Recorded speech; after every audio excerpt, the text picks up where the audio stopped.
I'm trying to find products from newbalance.com that are also sold on Amazon. Now on Amazon, there are clearly New Balance products. If you type in New Balance, you will see that there are plenty of results there under that New Balance brand. And since newbalance.com sells nothing but New Balance, obviously, there's a good chance that these same products will be found on Amazon. Now, New Balance is important for me to mention is not included on the most popular sourcing software, Tactical Arbitrage, right? So if I were to scroll through, this is a list of all the different sites that work with Tactical Arbitrage. However, you will find that newbalance.com is not on this list. If we go to the end section, there's no newbalance.com. And this is why we then use other methods to try to research these kind of online stores on Amazon. So now, of course, manually you can go through each product, search in each title, right? You could manually copy each title, paste it onto Amazon, and this is how you could search it. It's a good idea to keep the New Balance there. Click on the search, and that will of course allow you to search for the products and potentially locate the same product. It might be a different variation from what's in the image, so you just need to compare, but you see that it's the same product and perhaps just a different image, and you can change the variation to find the exact match. Now, the point though, or not so much the point, but the way that I'm going about doing it is using automations. And previously I used the Amazon Matcher, which is a Google Sheet that I made I think it was about 3 years ago at this point. And what this does is it actually searches product titles on public search engines and aims to find results on Amazon. I did attempt it, and I even recorded it in a previous video. It didn't work out, however. It was not able to locate these product titles on Amazon as I had hoped. So I do have another approach that I just made, which is a browser automation approach using Automa, which is a open source browser automation platform. You can easily download this, add it to your browser, and then you can add my browser automation here, and this is what I'm going to use to search these products. Okay, now to get the products, however, I do need a CSV of the products. So I need a list of the product titles. I need the prices, ideally, for price comparison. And of course I need the URL so I can navigate back to this product in the future. So right now I'm on men's running shoes, and what I'm going to do is just use this free Chrome extension, Instant Data Scraper. Click on it. Once you click on it, it scans the entire page. I will scroll down just to, you can always check to see if there are more pages or anything. Okay, but that's it. It's just one big page of 43 items. So let's see, this moved. Okay, adjust that back up. So basically all I have to do is go to Instant Data Scraper and just click CSV and download the New Balance CSV, which, by the way, if you look into the file, you'll see the product titles over here to the right and the URLs, and you'll see the prices as well, which is what we wanted. Okay, now technically, I mean, you could just simply copy and paste from that CSV the data that you need right here into the titles, the URLs, and the prices, right? You could open the CSV somewhere. The way I do it typically here is I import it into this product CSV first, right? I'll go to Upload, Browse, and New Balance 4, and Open. Wait for it. Replace current sheet, import data. Now once you do that, you now have the data here, okay? But it's not really clean. I mean, you've got all the stuff in here that you don't even need. What I'm going to do is set up a product map. Now, technically, yes, I could copy and paste the link this link href and the category name. But rather than having to do a manual copy and paste, I'm going to set up what's called a columns map. Okay. Now, before I do that, however, I am going to delete these extra rows because they're kind of they're a little of a problem later. So I'll just highlight row. You usually don't have to delete any rows. This is unusual, but for newbalance.com, this seems to be something that happens. Okay, so I got rid of those rows. Now, set up a columns map is simple. If you go to columns map, you're basically telling it, hey, when you see this map, and give the map a name, which is New Balance. All right, you're telling it where the titles are, the URLs, and where the prices are, or in anything else. And if these are included, they're usually not. Okay, titles, URLs, and prices. All right, so you're telling it this is where the titles are. The titles are under links, the link column. Right, it's a columns map. It's mapping one column to the next. That's where you find your titles. The URLs are found under link href. So you copy link href over to here and paste that.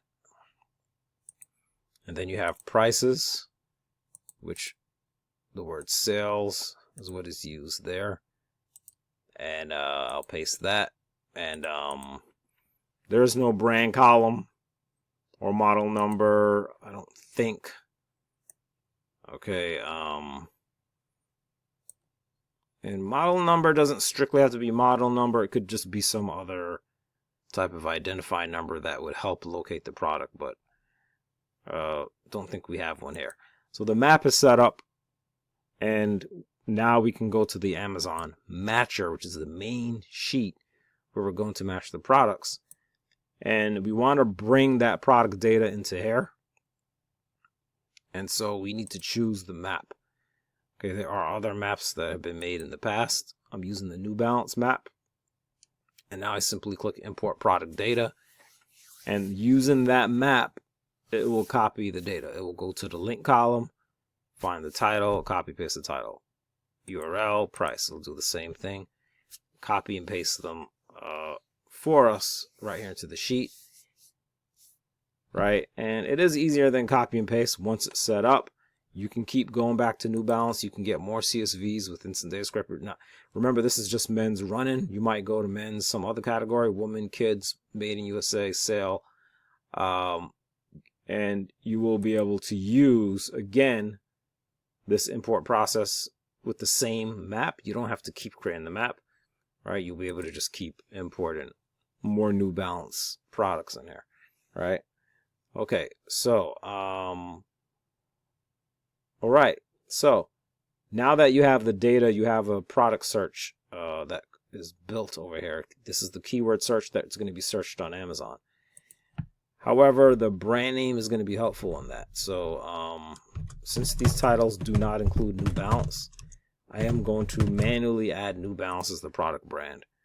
I will then simply copy it down using autofill, double click over here, so that every title says New Balance. Okay, every single title. Product search will be New Balance and then the title of the product, right? Okay. If you have additional keywords you want to add, you can do that as well. For instance, these are men's. So like you could say men's, right? So that, and the keyword will go in the front, men's New Balance, fuel cell, whatever, because they also have women's.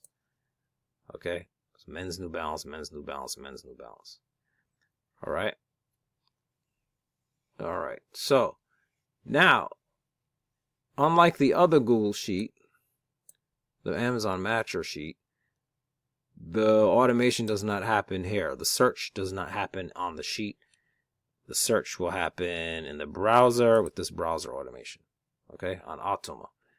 Now, first thing with the Google sheet, okay, you have to share it, anyone with the link editor, so that Automa can edit the sheet and print out the Amazon data in here. Okay, so you have to do that. That's the first thing. The other thing is you need to take your spreadsheet ID from here and copy it. which is the section between this d slash and the slash edit, you need to take that ID. This is the only way that Automa can locate the spreadsheet and then print to the spreadsheet. Okay, you will go to the trigger block and open it. Go to parameters, and you will paste in over here your spreadsheet ID, because it will be different once you make a copy. It will not be the same as the one you see on my sheet. So you will have to paste your new input sheet ID. Okay. Click save. And once you do that, you'll be ready to run the automation. Now, once you do run it, execute it, you're going to see Amazon.com is the default domain. If you're, using some other market in another region of the world, then you can change the domain. I can't guarantee you it's going to work the way it works with Amazon.com, but it just might. Okay, it depends on the, how they structure the web page. Okay, but if it's using the same structure, it might actually work just exactly the same.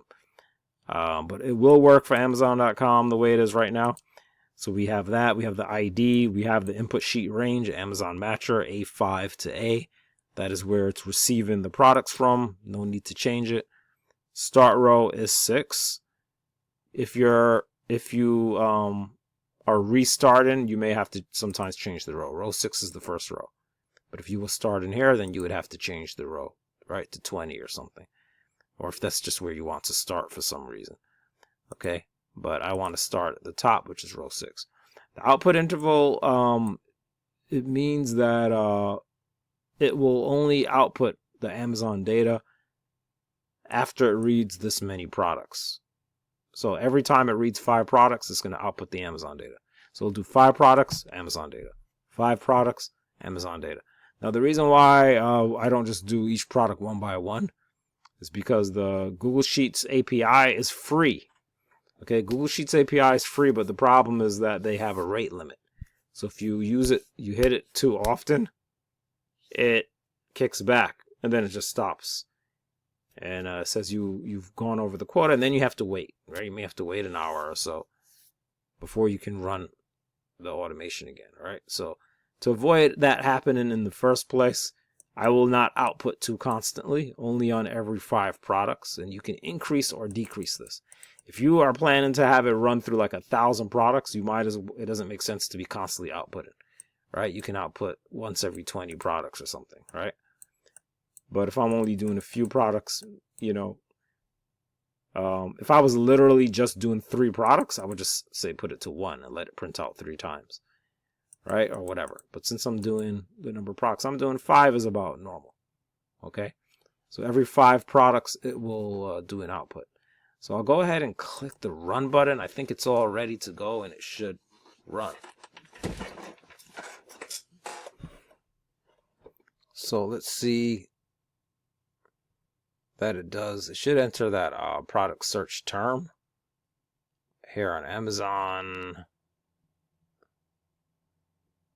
Okay, good. Yeah, men's New Balance, Fuel Cell Rebel. Okay, it's a bit slow there. By the way, if you feel like it's too slow or whatever, I mean, you can go, it's open source, right? So, I mean, you can go to the diagram. I can show you how. It's not hard. You can play with the delays. Okay, 1,000 means 1 second. So you can change, if you see a delay of 5,000, you can change it to 2,000. Change it from 5 seconds to 2 seconds. So it won't be as delayed, right? I try to put the delay that I felt would work on most computers. It has to do with like computer speed, stuff like that. Also gives it a more natural flow on the Amazon site. Okay. There's no problem with doing this kind of automation in your browser. It's not like a detectable kind of thing. It looks like you just sitting there typing. It's not really. But if it's like ridiculously fast, right, then, I mean, that's got to come up some way, right? If this was just really, So it's got to be slow enough to actually be realistic, right? To where it actually is like someone searching the website. But it doesn't need to be so super slow. So if you want to speed things up a little, you can do that. All right. As you can see, it searches each product, and once it searches each product, title, it basically just takes the first product, the top left, and opens it. 9 times out of 10, if you search a complete product title on Amazon, that first product that shows up in the upper left, that usually is the product. That usually is the exact matching product to the product you're searching on Amazon, unless that product is not on Amazon at all. Okay, so, but 9 times out of 10, I'd say even more than 9 times out of 10, you search a product title on Amazon, that first product that comes up, that's your product. Okay, so that's what it does. It just takes the first ASIN, right? Is it possible to do multiple ASINs for one product? Sure. I mean, it could be, the automation could be modified, and that would be a separate, perhaps a separate automation that it would find multiple ASINs. And in fact, that's what the Amazon search scraper does. It will search, but it's meant for more general searching, meaning you're searching categories rather than just searching for specific products. But the search scraper will find many ASINs for each search. Multiple ASINs, right? But this is one ASIN to one product search. Okay, that's what it does. All right. Now, as you can see, this is running right here in the browser, and it seems so far I did try making it not active, making the tab not active, meaning that it would just run on a tab over on the side separately, quietly, while I do something else. But it was not able to open the product somehow. And when I did that, okay, I wasn't able to open up the first product result. It wasn't working, so I have it like this, where you have to have it actually open and running on the computer. This means that if you want to do other work on your computer otherwise while this is running, you may need a separate machine, right? Maybe you use a laptop or whatever it is that you use. If you've got an old PC or old laptop or whatever, you can run the automation on that. Meanwhile, you can continue doing your work on your main computer. All right, so having an extra machine of some kind, a PC, a laptop, or whatever is, a good idea to run these browser automations on the side without interfering with your other work. Okay. Now, seems like it stopped here, and I just wanted it to run enough for you to get the idea. Okay, I'm not sure what this arrow was here. Okay, perfect. I mean, it's not perfect, but it's an opportunity for me to show you an example of the quota exceeding write requests and limit. So you get a write request per minute. Okay, so I did too many writes. I don't know if that's just from this run, or is it because I was running this previously, testing it, constantly, and I probably just used it too often. But to be safe, it might be better to use an even higher output interval. Okay, because this is temporary. This will stop me only temporarily. Okay, eventually I'll be able to come back, but I will probably want to wait at least an hour. But for the output interval, I want to make sure I'm going to default it to about 10 products. So after it scans 10 products or matches 10 products, then it will output the data for those 10. And then, okay, what I'm going to do is go back to the search matcher, and unfortunately, it was ended. It ended before it had a chance to print the data, so we didn't get the Amazon data. So sorry about that, but wait for it to come back, and then run it again, and get some results, and then I'll have to do a continuation video. This video is about 20 minutes anyway, so it was already a bit too long, or long enough, I should say. So yeah, I'll do that and run it again and see what results I get, and then I can come back and continue with this process. Meanwhile, just check the description of the video for links. You can get Automa, you can get the browser automation. I will have it posted up there, and you can get the template as well. I should have a link to that provided if you want to just directly access it, or if you want to do email subscription so you can get other stuff from me as well. You can do that. Either way, you can get access to you need the Google Sheet template as well, and then you have the Automa browser automation. So anyway, that is about it. That's all I can say for now. I'll just do another video to continue this process. I'm Mr. Mark, and I'll see you around in the next video.